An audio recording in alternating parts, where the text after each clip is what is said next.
Did you know that as we age, maintaining the right amount of insulin becomes really challenging? As we are younger, we tend to be insulin sensitive, which means that when we eat food, particularly carbohydrates or proteins, that gets converted to sugars in our body, and the insulin is like a good friend who takes that glucose and brings it into the molecules in the cells of our bodies so that we can produce energy. Now, as we age, that ability to take that insulin and pair it with the glucose to use for energy becomes more difficult. One, we may be full of toxins in our bodies that block those receptors on the cells that allow for that insulin glucose to come together.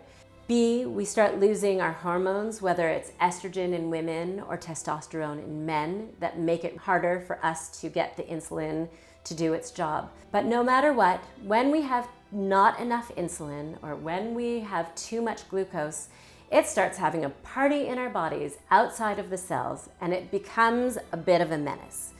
And what happens is that we start to build glucose or glycogen in our other parts of our bodies. So for example, you may notice that women who are in menopause tend to be a little bit more full around the waist. That happens for a couple reasons. One, it's our body's way of trying to hold on to the estrogen as much as possible. But two, all those extra glucose molecules that have been having a party outside of our cells now need a place to go and rest. And so in our bodies, they will rest in our fat tissue. They will rest in our thighs, our bellies, our faces, our boobs. With men, as the testosterone starts to leave, you're going to see that some men go from quite thin to having bigger, rounder bellies, maybe more of a beer gut that they never used to have before. And again, it's because the body is brilliant and it takes that glucose and it stores it in subcutaneous fat. Now, that's a better choice than the next point, which is it will then go to our livers, and our livers are going to start accruing fat tissue as well, and that becomes fatty liver disease. What we're seeing in our Western cultures is the rise of fatty liver disease in people that aren't even alcoholics.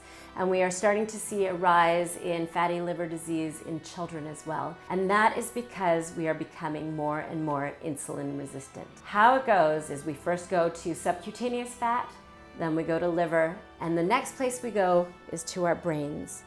And in fact, Alzheimer's is now being recognized as a type 3 diabetes. So we are insulin sensitive, we start becoming insulin resistant, and then we start storing that insulin and that glucose someplace else. And then we may get into diabetes, type 2 diabetes, and then type 3 diabetes in the Alzheimer's. So the best thing that we can do, stay insulin sensitive. And how do we do that?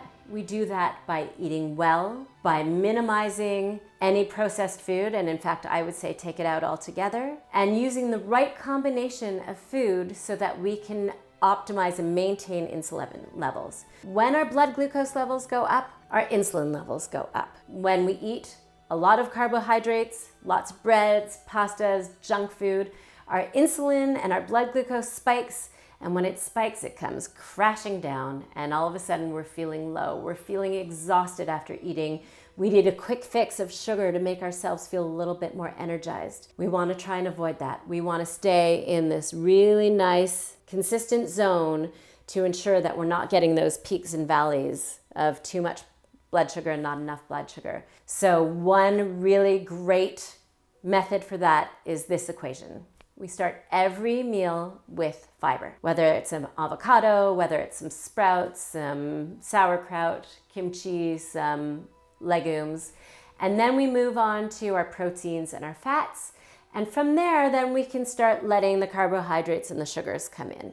Again, it's best to think about using earth-made foods over human-made foods. And that's another tip of keeping our insulin nice and low. Lastly, making sure that we move. So when we have too much sugar in our body, as we start moving, whether that's 50 air squats or going for a walk around the block or going for a workout, we are going to help our bodies regulate our insulin levels and stay insulin sensitive. So I challenge you, what are you going to do to keep your insulin levels happy, healthy, and well, so that you can progress through your life in the best state possible?